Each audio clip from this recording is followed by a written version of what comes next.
Hello everyone and welcome to the fourth episode of Chip and Chase, the NRL Fan Podcast. My name is Steve and this is Dave. Hey Dave. Hi Steve, how are you today on this lovely Monday? I'm doing well, mate. Yourself? Yeah, good mate. Mondays are good when the footy's on because we've already got things to talk about. Yeah, exactly. A lot of things to go through, a bit of controversy, I think, some inconsistent calls from refs over the weekend, I believe, this week. But, we'll get through all that. Get that. Yeah. So in this, our March 21st, 2022 episode, we're going to go through the review of round 2 of the 2022 NRL season and then preview the games for round 3. So let's get into it. First, some breaking news with Josh Hodgson ruled out for the season for the Raiders. That's come through. And also Mitch Dunn will also miss the remainder of the season. So he's a purchase for the Eels next year, isn't he? Yeah, he is. Hodgson. He's been signed for 2023. And that's the first I've heard of it, so that's not good news for him. What's he done, at ACL or something? Good question. Let's have a quick look. Reads that Josh Hodgson has played his last game for the Raiders. Knee injury sustained during the opening round against the Cronulla. He will undergo ACL reconstruction. Of course, to be out for the season, it'd have to be the dreaded ACL. Yeah, same with bad luck to Josh. Yeah, same with Mitch Dunn. He's also done his ACL. So a couple of injuries. So there are a few injuries coming out of these first couple of rounds. Brian To'o and James Fisher-Harris picked up injuries from round 2. They're not sure if they'll. To'o's supposed to be out for 6 to 8 weeks, while Fisher-Harris will be monitored after suffering muscular damage in his left shoulder. Other injuries were Knights forward Lachlan Fitzgibbon.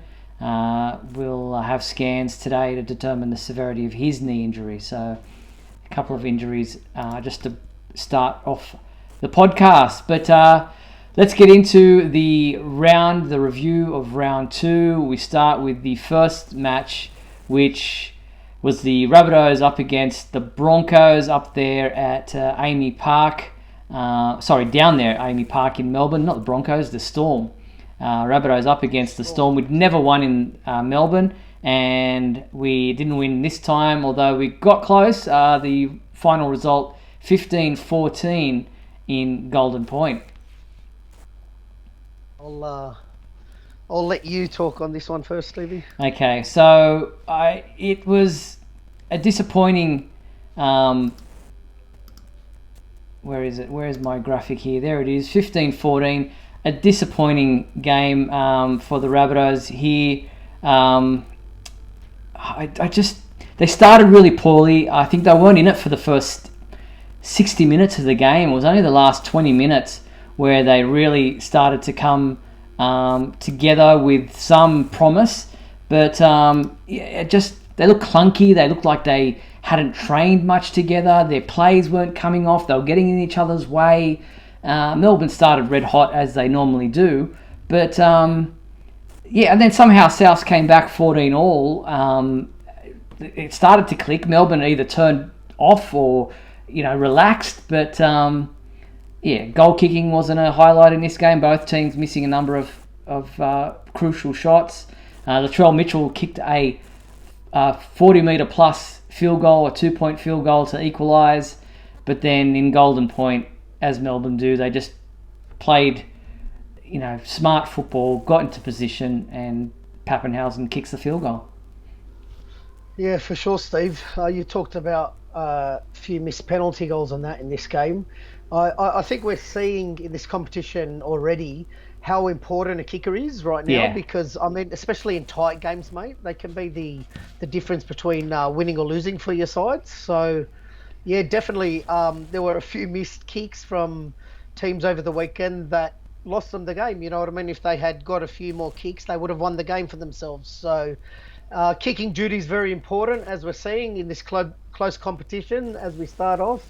Look, the Bunnies, just nothing was working for them for 65 minutes, man. Exactly what you said. They looked like really scrappy and that. And when they kind of got a little bit of calm ball where they weren't panicking, I thought things started to come off for Latrell. A few passes stuck and got them right back into this game. And, it was all drawn at full time, and it was anyone's game in Golden Point. And unfortunately for the Bunnies, Paps, I think it was the first set, wasn't it, for him? Pretty much. The first time they had the ball, yeah.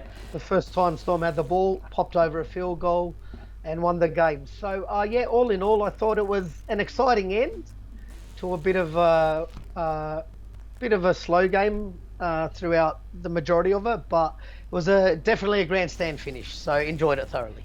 South were trying these tip-on passes, and they weren't coming off, and to me that's because they're either not deep enough or not angled enough in their back line, and they're getting pressured, and they're having to, not having time to catch and pass like they normally would. They just need to get deeper and more of an angle so that they're not being under the pump. But a couple of sin bins in this game, as we're seeing for Melbourne, it still didn't help South. They just, to me, just not good enough. But I was surprised that they even got close. Cook, I tell you what, Damien Cook's been quiet in attack, but he made 53 tackles. He got through a lot of tackles. He was the highest tackler in the game, and for the try that I liked was, look, first of all, I thought Harry Grant had an awesome game. The whole spine for Melbourne were fantastic. The one where he went from 20 metres out and scooted and then gave it to Munster to score. That was an awesome try. Like I said, the standouts for me were Harry Grant and Pappenhausen. I thought had an awesome game again. And, for the Bunnies, Nichols stood out for me. He's always doing the hard work, that bloke, taking the runs and that. And Latrell towards the end of the game kind of got into gear. So unfortunate result for the Rabbits. It was, and here's the field goal for Pappenhausen under a bit of pressure, but still good players stand up and do what they need to do to make it work and make it happen. So unfortunately, the Rabbitohs, none from 2 to start the season. A good crowd down there, 13,269, and the wood over South Sydney down in Melbourne continues for the Storm. Still yet to win a game down there. All right, we jump into the Friday night game, which the Panthers taking on the Dragons at their home ground at Netstrata Jubilee Stadium. This was 10,057 crowd. Sorry, Steve. Yeah. Just before you go on, did you tip Melbourne or South in that last game? I tipped Melbourne. I tipped South. So I got one up on you there. You got the money there. I did, because if South win, I'm happy, but if Melbourne win, I get the tip. So. Oh, sorry. Back to Dragons Panthers. Yeah, back to the Dragons Panthers. This game ended up. Take off the first graphic there. This game ended up Panthers winning 20-16 in what was a pretty close match. The Dragons are a bit of a surprise packet this year. They're doing better than I thought they would. But having said that, Panthers are still not exactly where they need to be. They're doing well enough to win games. Yeah, definitely, Steve. Look, this turned out to be a really exciting game, actually, the Dragons and Panthers. Mm-hmm. I enjoyed this one. I don't know if you saw the 100 game for Kikau at the beginning there, where he got given his jersey and that. There was a bit of an emotional tie to this for him, and I thought he was a standout player, mate, scoring a double. Yeah, this was a great charge down. Yep. Yeah, freakish try there with a charge down and just picked it up and scored. He also made a few errors. I think he was maybe trying a little bit too hard in his 100th game, but most of the things came off for him that he tried. But there was a few errors in his game as well. But he was one of their better players. Yeah. Look, in the tackle count here, Apikoros topped that, which is no surprise with 50 tackles. Yeah, it's a gun. And Isaiah Yeo for the Panthers with 43. And I thought Tyrell Sloan's try, that kind of AFL jump effort, was a really good try to him. He picked it out of the air and scored. Yeah, he's a player that I think a lot of teams will have on their tip sheets. They'll be looking out for him, but it's not. There's not a lot you can do to kind of combat that kind of thing. He's just one of those freaky players that's got the X factor about him. For sure, on their tip sheets and maybe on their radar too. You know what I Yeah, mean? For seasons coming, he'll definitely be someone that they'll have their eye closely on, all the rival clubs. yeah. Um, and yeah, just I think Kickout stood out for me in that game. He deserved it for his 100th, and the dogs will definitely be licking their lips. That's for sure. Yes, yeah, for sure. That's true. Now, I thought Jaden Sewell was very unlucky to get sin binned in this game for something that I thought was really not even hardly worth a penalty, let alone being a sin bin. But there were two sin bins in this game. Zach Lomax's sin bin was an obvious one. It was a professional foul. But we're seeing a number of sin bins early on this season. What we didn't see this second round was anybody getting stung for not playing the ball correctly. That was on the referees' minds last week, but seemed to just kind of disappear this week all of a sudden. Yeah, definitely, man. Look, I totally agree with you. That sin bin was quite shocking, to say the least. I thought it wasn't even worth a penalty either. So, it is what it is. Game's done and dusted. We just have to live with that one. Who did you tip in this game? Mate, in this one, I tipped the Panthers. Yeah, I think I did too, and I think so. We both got that tip correct. Dragons doing well. They were unlucky, with Lomax missing a goal, and the penalty that the Panthers got being the difference in that 4-point margin. For sure. Look at the score there. It was Penrith 20, St George 6. So they've done really well to come back. Oh, 6 initially, yes. Yeah. Yeah, early on. That's right. Initially, and they came back to make it a good end to the game. Yeah. Yeah, excellent. So that's the Dragons-Panthers game. We now move on to the second Friday night game, which was the Roosters up against the Manly Sea Eagles. And let's see, this one ended up a 26-12, almost drubbing, I would say, by the Roosters over the Sea Eagles. I expected a much better game for these two teams. Manly they're at the bottom of the table at the moment. They're just not getting it together. I don't know if they're looking at Trebojevic all the time to try to do something, or if they're, just like South Sydney, just not getting it together. But all in all, I thought that they looked a little bit like South in that they were disjointed. They don't seem to know who to go to. Cherry Evans looks flustered. And it was a 5-2 margin for the Roosters, who just seemed to be so sharp compared to where they were last week, when against the Knights, they looked like the ones who were disjointed. For sure. Look, I was a bit disappointed with this. I was hoping for a bit more of a tighter game. I don't really know what to say anymore about Manly after watching the last couple of weeks. Everything you just touched on, I agree.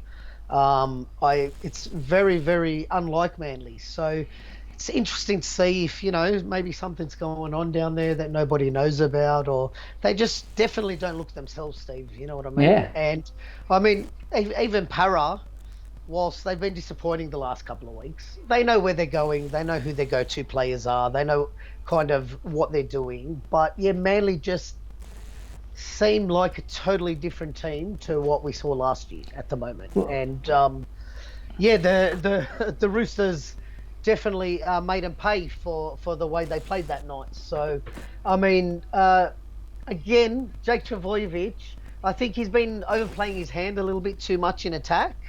I think he needs to get back to just being a lock, mate. Okay. Yeah, fair enough. You think he's being a bit too much of a ball distributor? I think he has, and he made a couple of errors in that game while he was trying to distribute. But I can't fault his defence again for the second time in 2 weeks, topping the tackle count with 50 tackles for me. Yeah, he's a gun.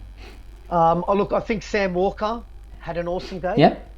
And Luke Keary is just starting to warm up to where he was before his injury, I think. Yeah. He's still going to need a bunch more games, but he's starting to find his rhythm, little Keary. Yeah, he's just finding the holes for his players, and hitting the right holes. The players are just running the holes, and he's finding the pass for them.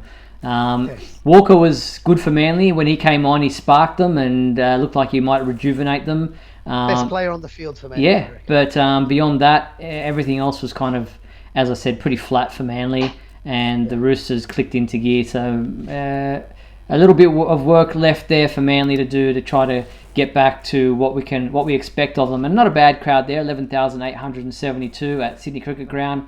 And the weather really came in on this one and created a lot of lightning and thunder and a downpour that kind of had an impact on the way that the game was played in the second half especially. Yeah. All right, so we then turn our attention to the Super Saturday. The first game of that day was the Titans up against the Warriors at Seabus Super Stadium on the Gold Coast. And in that game, we saw the Titans taking this away in a very tight affair, 20-18, 4 tries to 3. What did you make of this one? Yeah, look, this was a good one. Two exciting teams when they're on their game. You know what I mean? So it was always set for a good attacking display. I think. Did you see that bloke that came off the bench for the Warriors, Bunty Afoa? Yes. You saw him? Yeah. He had a really good game. He reminded a little bit of Moi Moi. Okay. Back in his day. You know what I mean? Yeah. But I thought he was really, really effective. Yep. He had some big runs, some big passes that led to tries and stuff like that off the bench. So good on him. I think he's a young one coming through. He's been around for a while, Bunty Afoa. You never seen him before? No. Really? He's been around for quite a few years. Oh, wow. With the Warriors? No, I think he was Bunty Afoa. I'll have to look back where he was. But I think he was with, New Zealand. Yeah, with the Warriors. Let's see, he was with the Warriors. He's been around since 2016. So he's been around quite a while. For a while, yeah. Yeah, but he's always been with the Warriors, yeah.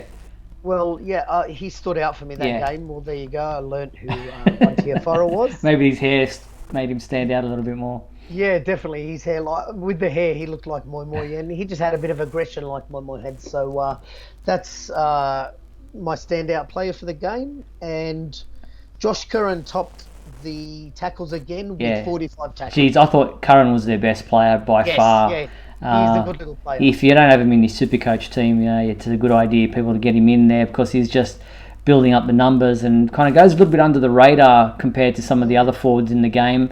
But this was a really close game. It seemed like it was kind of tit for tat. You score, we score, and back and forth. Again, conversions. It was 4 tries to 3, but then with Reece Walsh kicking 3 out of 3, the Warriors were up at 18-16 at half time. So a low-scoring second half.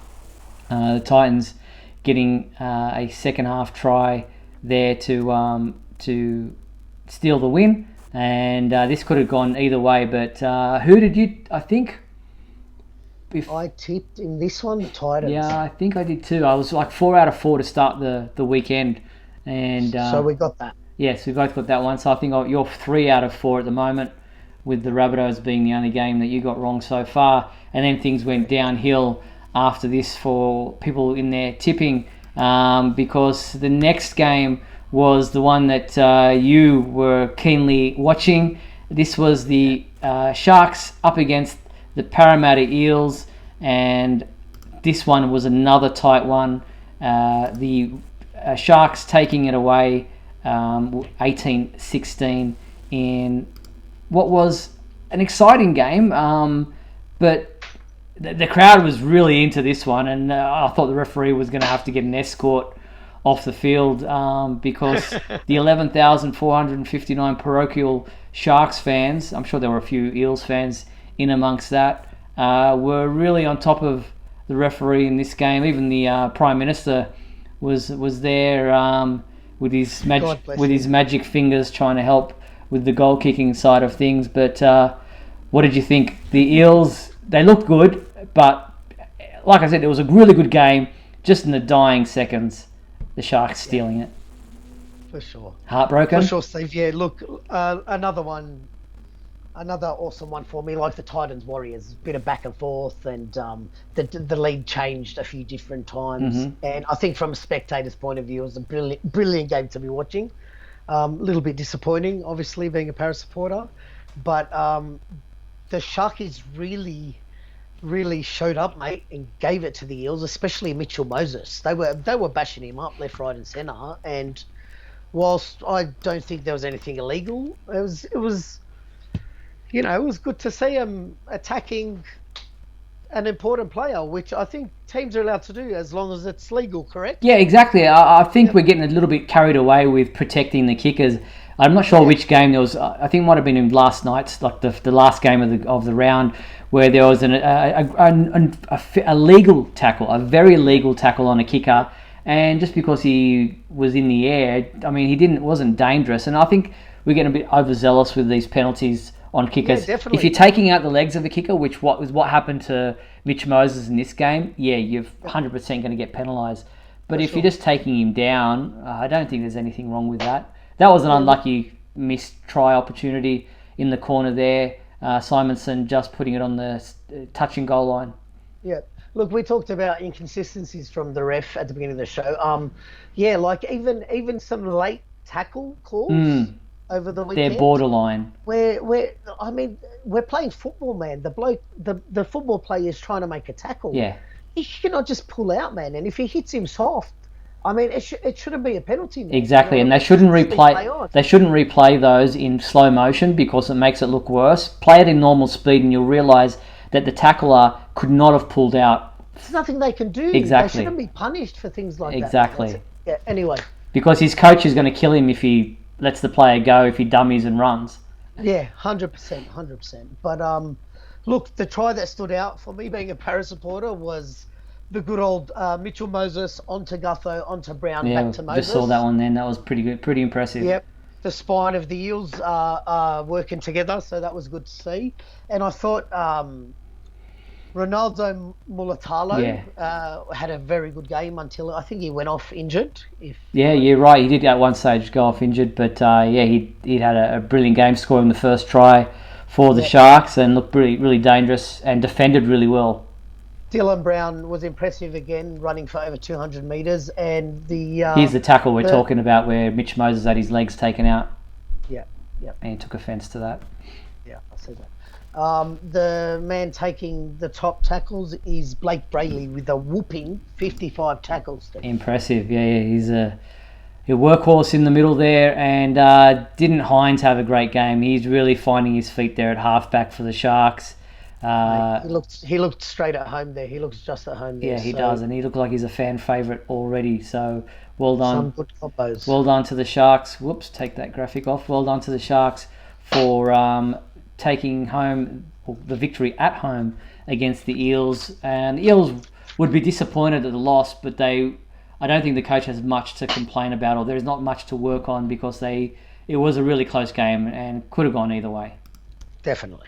All right, then we turn our attention to the final game of Super Saturday, which was the Raiders up against the Cowboys up against the Raiders at home, and the Cowboys, wow, they just absolutely thrashed the Raiders 26-6 at their home ground in Queensland Country Bank Stadium in front of 13,864 fans, and it was just try after try after try after try in the second half. Like it was early on 6-0, and then in 4-0 or 6. No, it was 4-0 early on, and then just second half, just Canberra capitulated. They just had nothing. Couldn't go with them. Couldn't exactly. And I was watching Ricky Stewart. He wasn't on the sideline this time. He was up in the box. There getting a bird's eye view, and thank God for that. Yeah, I think there would have been a few chairs kicked on the sideline if he'd been down there this time around, because they just didn't seem to have any answers whatsoever for the Raiders. No, yeah, look, it looked to me like the Raiders just didn't even get off the bus for this one. Steve. Oop, there we go. There's the game. Thank you. I don't know. Look, I think the standout for me was the Cowboys. Man, they turned up with an exciting game. Hammer Fido, I really like this player. TBY Hammer, yeah. Fido, yep, the Hammer they call him. He scored a leaping effort to score an awesome try, so that was good. Like I said, Raiders just looked like a totally different team from the week before. I don't know if they knew about Josh Hodgson already for that game, or if that was just breaking today, you said, right? Yeah, that's right. I mean, he was already injured, Yeah. so that's not an excuse for them. Obviously, he's a gun player who makes a massive difference, but it wasn't like they got bad service from dummy half. They just didn't seem. I don't know if it was hot up there, humid in North Queensland, and the Raiders just weren't up to it. And that was my main reason for tipping the Cowboys in this game. I remember saying that last week, that I thought they might not be able to withstand the heat, so to speak. But just 26-6. I expected the Cowboys to win, but I didn't expect them to put on that much of a drubbing against the Raiders. Definitely, I agree. So that was a poor showing by the Raiders, not being able to go with the Cowboys, and a lot of work there still to be done for them. Just to let you know, I tipped the Raiders for that one, so you got that one over me. Okay, so I'm up against you. Yep. All right, then we look ahead to the 7th game of the round, and that was the Knights up against the hapless West Tigers. The Knights 2 from 2 now, winning this game 26-4 at McDonald Jones Stadium in Newcastle with a great crowd of 23,214. And the Tigers' issues just go from bad to worse. Oh, yes. Look, and another team. It's round 2 already, and I don't know what to say about what's going on down there. It can't get any worse, could it, Steve? No. I mean, I looked at Madge and I watched some of his press conference, and he really looks like he's devoid of any answers. He just doesn't seem to be able to put his finger on what's going on there. And I don't think it's the coach. I think the players, there's an issue there with they don't seem to be enthusiastic. It's a round 2. If you can't get up for round 2 of the comp in front of a big crowd on a sunny Sunday afternoon, then what are you playing first grade for? There just didn't seem to be anybody in the team who had any up and go about them. They just seemed to be flat and unenthusiastic. And again, Gagai is just killing it at the Knights. No wonder Souths are missing him. Yeah, look, they turned up on a beautiful Sunday afternoon in Newcastle. Like you said, sun was shining. How good was that try by Tyson Frizzell? Oh, catching it down at ankle height. Yeah, and they just came up against a more energetic, more enthusiastic, more hungry team in the Knights, man, at home, which I don't know who you've picked here, but... I'm sure I definitely picked the Knights. We've both said the Tigers would come last this year, and they're not doing anything to make us second guess that decision. No, look, whilst it's only round 2, the signs aren't looking good there for the Tigers at all. When you look at their body language and just the way the games are playing out for them. Look, they've got a 5-man leadership group, and not one of those 5 seems to be standing up and taking leadership. No, they're not leading the way at all, and the only player they're really missing is Dewey, and I believe Tarmel's one of them, isn't he? Yeah, James Tarmel. Yeah, exactly. It was, but Peachy is just, I don't know. I don't think he's going to be anything good for the Tigers this year. He's one of those players that is just erratic. He's rocks and diamonds. He's a loose cannon. He's not someone you want in your team that can, turn things around for you, because when the chips are down, he gets frustrated and he does stupid things like that, and you end up playing. I mean, as it was, Newcastle looked like they had an extra man on the field, and then you get sin binned, and you're down another man. So it just almost impossible. Exactly. So it's long season for the Tigers. Yeah, look, Peach is, when he's playing good, he's a good player, but like you said, when things aren't going right, he's just an absolute loose cannon. You don't know what you're going to get any minute from him in the game. So, yeah. I thought the standouts for me in that game were Jake Clifford again. Mm-hmm. Yeah, he was an awesome He had an awesome game at 5'8". Dane Gagai and Dominic Young, who had a very strong game again out there for the Knights. Yeah, indeed. So some standout players for the Knights. And they're a bit of a dark horse for me. I didn't think that they would be going this well. They've beaten the Roosters and now the Tigers in the first 2 games. So they're and they're not just winning. They're actually winning pretty handsomely. So yeah.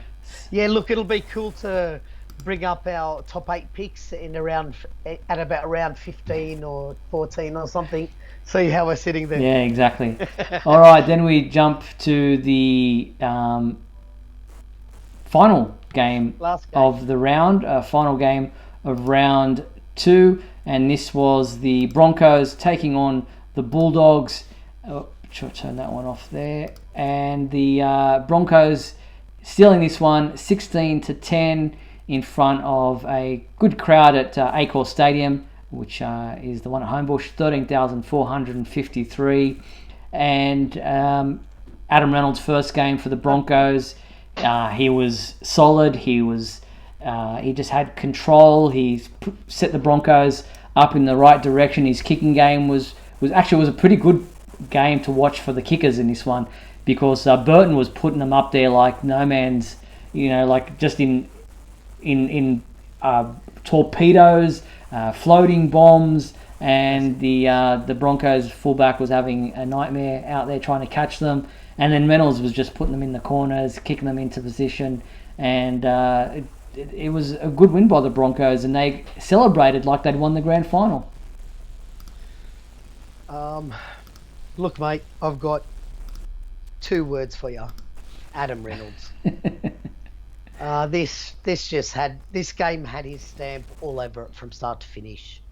I don't know if you saw that little flick pass to Katoni Staggs under the legs and that. That was unlucky. It's a shame. He dropped it. Staggs dropped that. I mean, you don't see stuff like that often. Just goes to prove where Reynolds' mind is at in his career at the moment. Yeah. You know what I mean? So, look, he done everything in that game.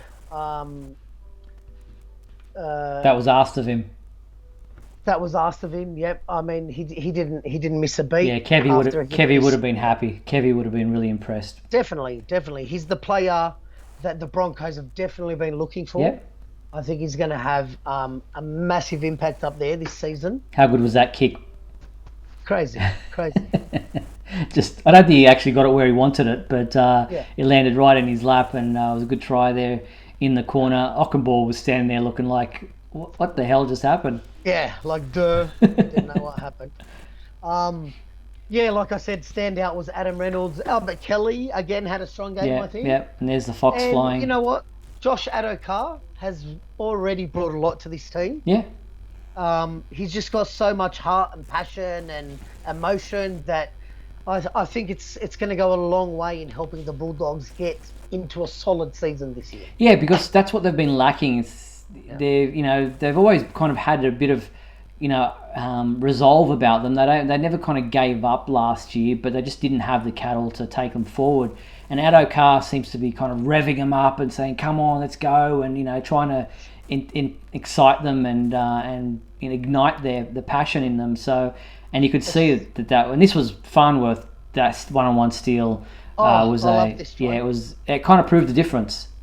Absolutely, and he got a double in this game. So well done, Herbie. That's the try of the game for me. Yeah, and he did get a double. Yeah, so well done to yes. Was that Herbie Farnworth? Yeah, that's right.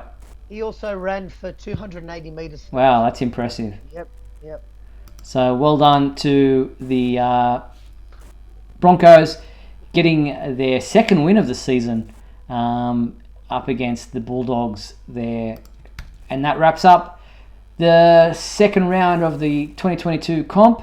And now we preview round 3. And we start with the Dragons up against the Sharks at Wynn Stadium in Wollongong. The Dragons versus the Sharks at Wollongong. Okay. This should be a good game. 2 good teams that are playing reasonably well at the moment. Yeah. For Thursday night. So looking forward to that. Get home from work and get ready for the footy. Yeah, 8:05 kickoff, roughly. Dragons coming 6th. Sharks currently 10th. Tip? I think Dragons at home, Steve. Dragons at home, okay. They'll lift. All their big players will lift. Sloan, Lomax, Ben Hunt, all of those blokes. Ravello will have a big game and they'll win at home. Okay, interesting. I am going to go Sharks. I'm going to go Sharks. I'm going to go the other way. I think off the back of that win against the Eels, they'll be on a bit of a high, and they're just getting better. And I think look for Nico Hines to have a big one in this one. Well, I hope you're wrong. Okay.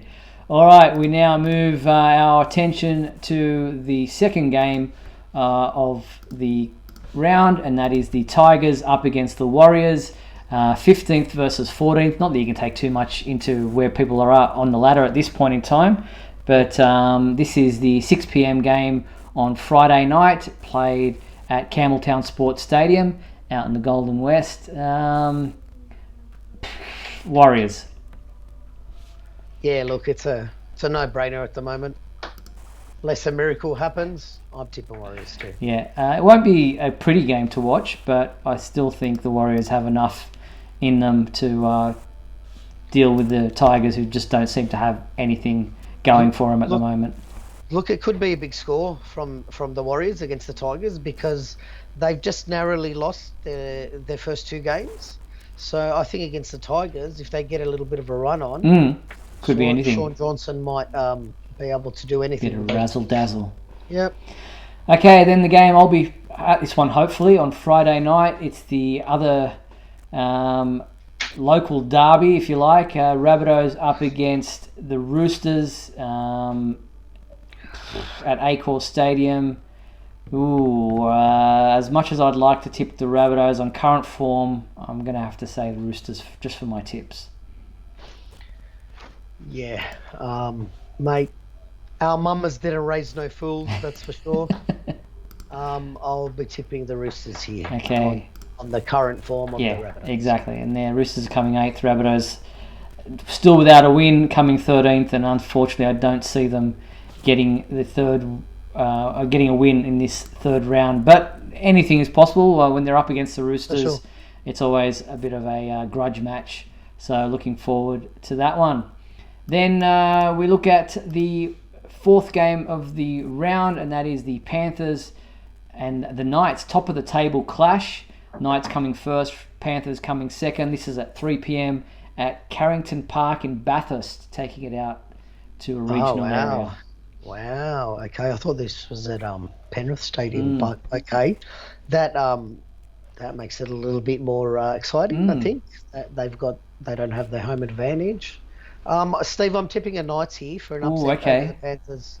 I'm gonna stick with the Panthers. They are $1.20 favourites against the Knights, who are $4.50 at Sportsbet, but not that we take much notice of the tipping of the betting. But I think the Panthers just got that little bit of edge of class still. It'll be a close game, and I think it will probably be won in the final stages of the match rather than being a one-sided affair.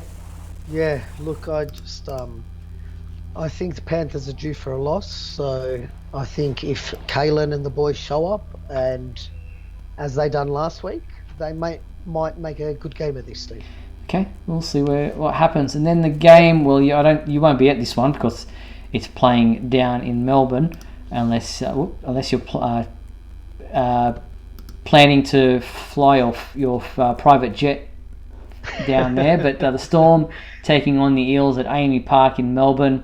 The Storm currently sitting 4th, the Eels 7th, and the Eels will be smarting after losing that game against the Sharks in the final stages of the game. But the Storm are just a classy outfit. I'm going the Storm. Are you tipping with your heart or your head? Look, I usually would be at this game, Steve. I like to go over to Melbourne and watch them. But obviously circumstances won't allow me to at the moment. Again, I ain't no fool.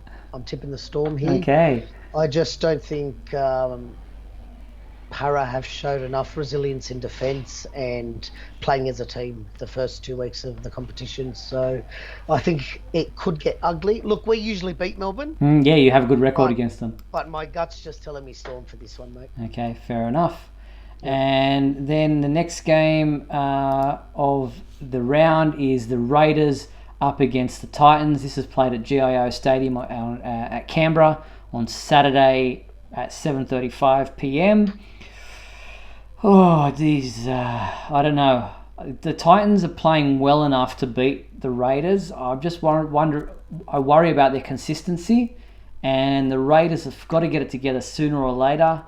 But for the sake of putting in a tip, I'm going to stick with the Titans. This is down at Canberra Stadium, is it? Yes. Okay. Look, it's always dangerous to go down to Canberra Stadium. It used to be a bit of a fortress there. Not so much of late, though. No, that's true. But the crowd can still be very hostile and bring a lot of energy for their team to with to the Viking clap and all that kind of stuff. With the Viking clap, and they get into it, mate. They like to blow that big horn of theirs. They are favourites on the market, but the Raiders, look, I don't know. After what I saw last week, this round from them, I think they're going to struggle again. And I like what I'm seeing from the Titans. Yeah, me too. I've got them up there in my 8. I'm sure I've got them up there in my 8. And I think they're on the right path to start the season really well. So yeah, I'm tipping Titans. Titans, okay, fair enough. Yep. All right, then we go to the next game, the second last game of the round, and that is the Broncos up against the Cowboys, another local derby. They used to call it Big Brother versus Little Brother, but I don't know if that's the case anymore. They're pretty much on par as far as their standing in the game is concerned.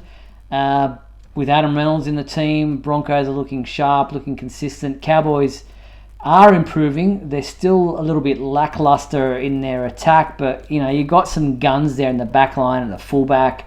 But I'm going to go Broncos.